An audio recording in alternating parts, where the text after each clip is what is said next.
વર્ષો પછી પતિ કલેક્ટર બનીને ગામડે પહોંચ્યો. પત્ની ઈંટના ભઠ્ઠા પર કામ કરતી મળી.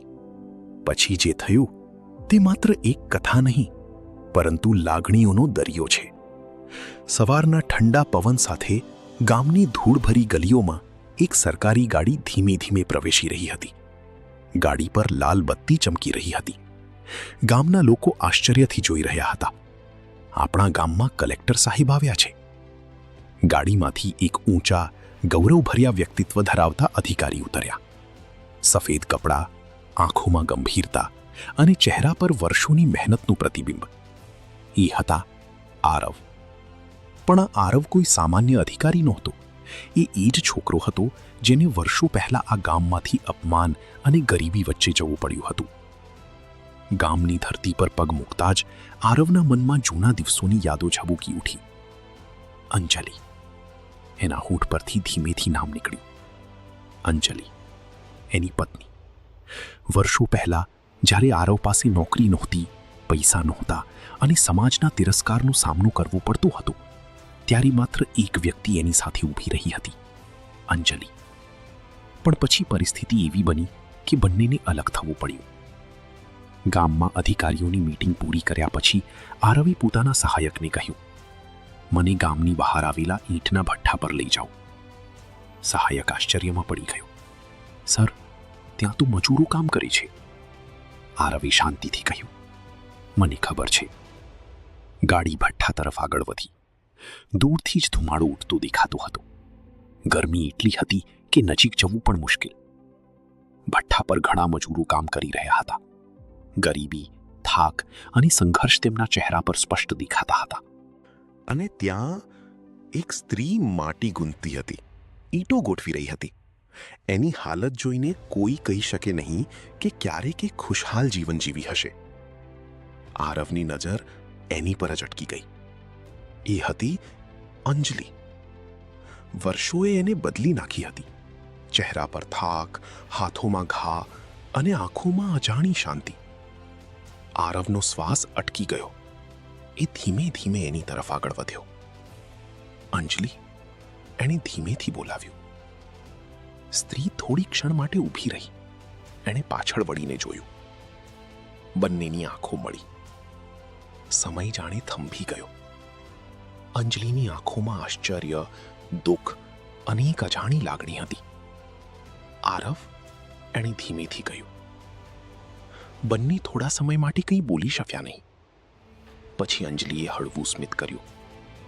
તમે તો બહુ મોટા માણસ બની ગયા. આરવે આંખો ઝુકાવી દીધી. મોટો તો બની ગયો, પણ બધું ગુમાવીને. અંજલિ હળવેથી હસતી બોલી.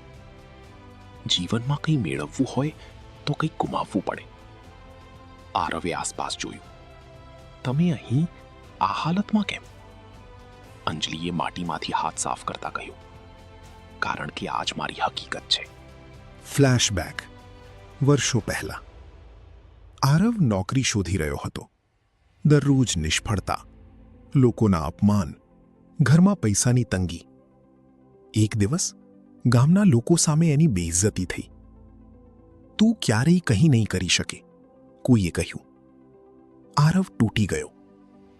એ રાત્રે એણે અંજલિને કહ્યું, હું આ ગામ છોડીને જઈ રહ્યો છું.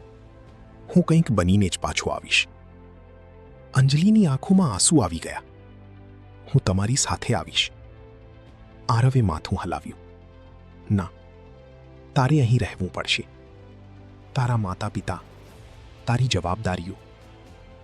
અંજલિ ચૂપ રહી. એણે માત્ર એટલું કહ્યું, હું રાહ જોઈશ. હકીકતમાં પાછા. આરવે પૂછ્યું, તમે રાહ જોઈ? અંજલિએ થોડું મૌન રાખ્યું. હા, ઘણા વર્ષો સુધી. પછી સમજાયું કે કદાચ તમે પાછા નહીં આવો. આરવની આંખોમાં દુઃખ છલકાયું. હું પાછો આવવા માંગતો હતો, પણ પહેલા કંઈક.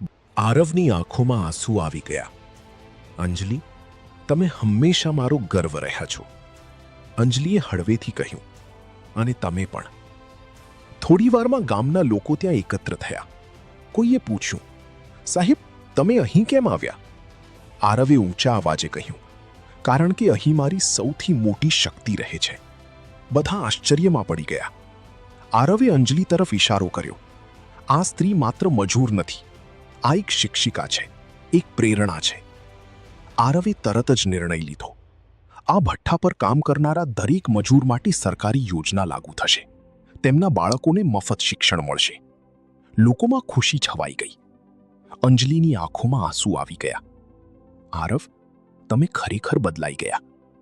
આરવે હળવેથી કહ્યું, ના, હું તો એ જ છું. ફક્ત હવે તમારી કદર કરવી શીખી ગયો છું. સૂર્ય અસ્ત થઈ રહ્યો હતો. આરવ ગાડી તરફ આગળ વધ્યો. એણે છેલ્લે એકવાર અંજલિ તરફ જોયું. શું તમે મારી સાથે નહીં આવો? અંજલિએ શાંતિથી માથું હલાવ્યું. મારો રસ્તો હવે અહીં છે. આરવે સ્મિત કર્યું. અને હું હંમેશા તમારો સાથ આપતો રહીશ. ગાડી ધીમે ધીમે દૂર જવા લાગી. અંજલિ ત્યાં ઊભી રહી. એના ચહેરા પર શાંતિ હતી, કારણ કે એ જાણતી હતી પ્રેમ હંમેશા સાથે રહેવા માટે નથી, ક્યારેક એકબીજાને આગળ વધારવા માટે પણ હોય છે. આ કથા આપણને શીખવે છે, સફળતા માત્ર પદ અને પૈસાથી નથી મપાતી. સફળતા એ છે જ્યારે તમે તમારા ભૂતકાળની યાદ રાખો અને તમને સહારો આપનાર લોકોને ક્યારેય ભૂલતા નથી. અને સાચો પ્રેમ એ ક્યારેય ખતમ થતો નથી, એ ફક્ત રૂપ બદલે છે.